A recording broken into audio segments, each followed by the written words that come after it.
भारत के प्रधानमंत्री नरेंद्र मोदी हैं, बिहार को विशेष राज्य का दर्जा न दे करके, बिहार में जो न्यूनतम मजदूरी के कानून है उसको लागू न करके, बिहार के जो आम आदमी है, गरीब है, उसके पास आवासीय भूखंड नहीं है, मकान नहीं है।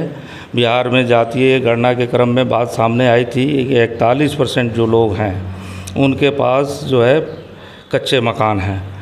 तो सरकार ने जब एक समय में कहा था कि हम 2022 तक हिंदुस्तान में कोई कच्चा मकान नहीं होगा, ये खुद प्रधानमंत्री जो है नरेंद्र मोदी जो हैं ये घोषणा करके चुनाव लड़े थे, लेकिन बिहार में 41% कच्चे मकान है। इसके लिए तो वो एक शब्द नहीं बोले। बिहार के बाढ़ पीड़ितों के लिए, बाढ़ के समस्या के समाधान के लिए उनका कुछ नहीं है। बिहार में जो किसान हैं उनकी फसलों का उचित दाम मिले और एमएसपी की गारंटी हो, इसके लिए उनको आपको कुछ नहीं कहना है। कुल मिलाकर के ये सीधे तौर पे धोखाधड़ी है और इस धोखाधड़ी का जवाब जनता देगी। एक सवाल और है सर, ऑपरेशन सिंदूर जो चला ये क्या है? ऑपरेशन सिंदूर क्या है जो प्रधानमंत्री जी चलाए? एक तो ये सीधे सीधी जनता में नफरत की राजनीति करना है जी। जनता जो है, नौजवान जो हैं वो रोज़गार की बात कर रहे हैं जी, अपने पढ़ाई लिखाई की बात कर रहे हैं। जो सामाजिक तौर पे पिछड़े हैं, जो दलित हैं, आदिवासी हैं, वो सोशल जस्टिस की बात कर रहे हैं, आरक्षण की बात कर रहे हैं। जो आम आदमी है वो शांति, अमन, चैन की बात कर रहा है। तो सवाल ये है कि न बेरोज़गारी की समस्या हल करनी है, न शिक्षा से संबंधित समस्या हल करनी है, न सामाजिक सांप्रदायिक सद्भाव कायम करना है, न आम आदमी को समाज में बराबरी का दर्जा देना है और उनके विकास के रास्ते जो विकास के दौड़ में पीछे हो गए थे, तो ये तमाम जो समस्याएं इसको हल नहीं करना है। तो ऐसे में उन प्रधानमंत्री को नफ़रत की राजनीति के अलावा कुछ नहीं करना है। वो केवल नफ़रत की राजनीति, ऑपरेशन सिंदूर जो है वो एक तरह से नफ़रत की राजनीति का एजेंडा है। और सीधे तौर पे ये समझा जाना चाहिए कि जो पहलगाम की घटना हुई तो वो पुलवामा की घटना की तरह ही काफ़ी दुखद है। भारतीय लोग मारे गए और निर्दोष लोग मारे गए, लेकिन अब जब बात आ रही है कि आतंकवादियों को चिन्हित किया जाए, आतंकवादियों को सज़ा दिया जाए, तो इसको हिंदुस्तान पाकिस्तान में बदलना, युद्धोन्माद में बदलना और फिर उसके बाद से आपको अमेरिका की दादागिरी के द्वारा, अमेरिका के हस्तक्षेप से हिंदुस्तान पाकिस्तान का युद्ध विराम भी कर देना। तो कुल मिलाकर के बिहार की, हिंदुस्तान की जो एक तरह से स्वतंत्रता रही है, संप्रभुता रही है कि हिंदुस्तान पाकिस्तान के मामले में कोई तीसरा देश हस्तक्षेप नहीं करेगा। दोनों आपसी सहमति से बात करके समस्या का समाधान करेंगे। लेकिन इस मामले में अमेरिका ने पहले घोषणा किया युद्ध विराम का।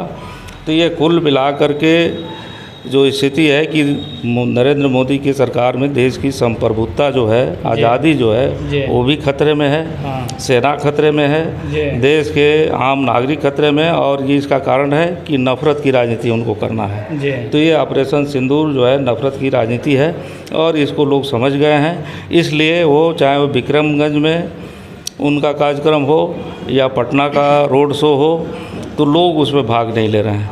आम आदमी कोई नहीं जा रहे हैं, वो पार्टीगत उनका कार्यक्रम हो जा रहा है।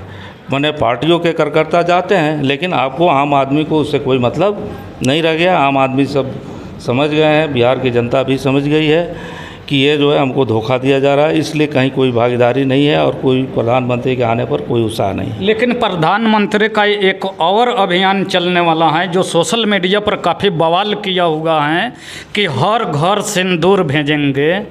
तो प्रधानमंत्री हर घर सिंदूर भेजकर क्या बताना चाहते हैं? ये तो सीधे देश की पूरी महिलाओं का अपमान है है ना। सिंदूर तो आपको सीधे तौर पे भारतीय जो परंपरा रही है कि उसके पति के द्वारा दिया जाता है, बाकी लोगों के द्वारा नहीं दिया जाता है। तो ये पूरे भारत की महिलाओं का अपमान है और हम समझते हैं कि ये लोग नफ़रत की राजनीति का एजेंडा बढ़ाने में इतने अंधे हो गए हैं कि भारतीय परंपरा संस्कृति को भी भूल गए हैं। इसके लिए पूरा देश उनको माफ़ नहीं करेगा। नीतीश कुमार जो काफ़ी समय तक नाराज चल रहे थे, अभी काफ़ी खुश होकर मंच से जो है प्रधानमंत्री का गुणगान कर रहे थे। आखिर ऐसा क्या हुआ कि नीतीश कुमार जो है प्रधानमंत्री का योगदान करेंगे? देखिए, एक तो बात सीधे है कि नीतीश जी की दिमागी स्थिति ठीक नहीं है, और इस स्थिति में आपको बिहार उनके हाथ में है, ये बहुत ही खतरनाक बात है। बिहार में 12-13 करोड़ लोग हैं, और 13 करोड़ लोगों की जो शासन प्रणाली है, सरकार है, वो पूरे तौर पे जिसकी दिमागी हालत ठीक नहीं है उसके हाथ में है, ये खतरनाक है। और बीजेपी के लोग पूरी तरह से सरकार चला रहे हैं, तो बीजेपी के लोग जैसा डिक्टेट करते हैं वैसा नीतीश जी बोल रहे हैं, ये बिहार के लिए और ज़्यादा खतरनाक है। क्या लगता है नीतीश कुमार अगला सीएम होंगे? ये तो बिल्कुल ही नहीं होंगे। नीतीश जी तो आपको जा रहे हैं, कभी के चले गए हैं। अभी तो एक तरह से केंद्र केंद्र की बिल्कुल केंद्र की सरकार के द्वारा ही तमाम चीज़ों को डिक्टेट करके चलाया जा रहा है। वो वास्तविक एक तरह से मुख्यमंत्री के रूप में तो अभी नहीं काम कर रहे हैं। भाजपा जैसा चाहती है वैसा चल रहा है। तो आगे आने वाले समय में नीतीश जी तो आपको मुख्यमंत्री नहीं बनेंगे। बिहार के मुख्यमंत्री जो है इंडिया गठबंधन का बनेगा, ये तो तय है। और जो जनता का तो सर अभी खत्म हो चुका है, महागठबंधन बिहार में नहीं, इंडिया गठबंधन है, और महागठबंधन भी बिहार में है जो इंडिया गठबंधन के पहले से है। तो ये तमाम चल रहा है, और हम समझते हैं कि इंडिया गठबंधन महागठबंधन की सरकार बिहार में बनेगी, उसी का मुख्यमंत्री होगा। जिस प्रकार की खबरें मिल रही है कि वामपंथी पार्टियां जो है महागठबंधन का हिस्सा है, तो उनको जो है 30 सीटें मिलने के आसार है। क्या इससे आप लोग देखिए, ये कुल मिला करके ये अटकलबाजी है, और ये तमाम शीर्ष नेतृत्व इस पर बैठ करके ये तय करेंगे कि किस पार्टी को कितनी सीटें जाएंगी। ये आपको ऊपर के तमाम लीडरशिप के लिए आपको ये तय है। संयोजन समिति राज्य स्तर पर बन गई है, जिसके संयोजक माननीय पूर्व मुख्यमंत्री तेजस्वी यादव हैं। तो ये सब बन चुका है, और शीर्ष नेतृत्व के द्वारा ही ये चीज़ें तय होंगी, राष्ट्रीय लेवल पर तय होंगी। कुल मिलाकर के एक जो स्थिति है कि पहले तो कोई गठबंधन का एक धर्म होता है, और सभी पार्टियां जो मिल के तय करेंगी उस आधार पर चीज़ें होंगी कि किसको कितनी सीट जाएगी। जिस प्रकार से मुकेश सहनी की अगर बात करें तो मुकेश सहनी जो है वो 50 सीट पर दावा कर रहे थे कि अब ये उनकी बात है, लेकिन इंडिया गठबंधन की बात नहीं है। हम एक मान लिया महागठबंधन की तरफ से बोल रहे हैं, तो महागठबंधन की जो बात है कि सभी नेतृत्व के साथी मिल के बैठ के जो तय करेंगे वही होगा। एक सवाल सर हमारा और है कि बिहार का एक बहुत ही शर्मसार कर देने वाला घटना सामने आया है, जो पूरे बिहार में नहीं पूरे देश में आज खबर बन गया है, और छोटे चैनल से लेकर बड़े चैनल नेशनल न्यूज़ पर भी यह खबर चल रहा है कि मनीष कश्यप पीएमसीएच में पीटे गए। किसी ने कहा मनीष कश्यप के पीएमसीएच में जमकर कुटाई हुआ, किसी ने कहा पीएमसीएच में मनीष कश्यप को दौड़ा कर पीटा गया।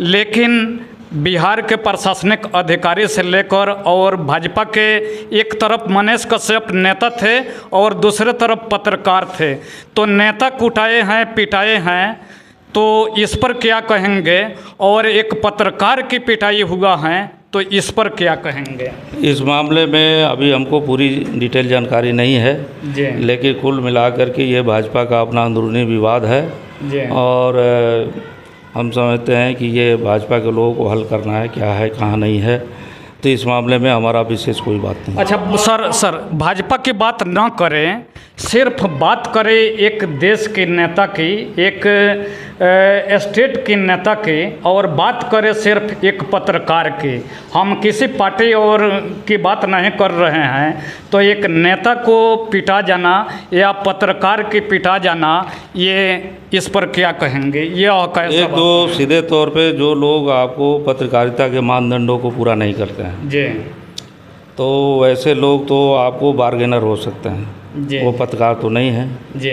और जिस तरह से तमिलनाडु की घटना का नकली मरहम पट्टी लगा करके और जिस ढंग से बिहार बनाम हिंदी भाषी बनाम तमिल भाषी ये किया गया, तो उसमें आपने देखा कि कैसे जो है मनीष का नाम सामने आया था।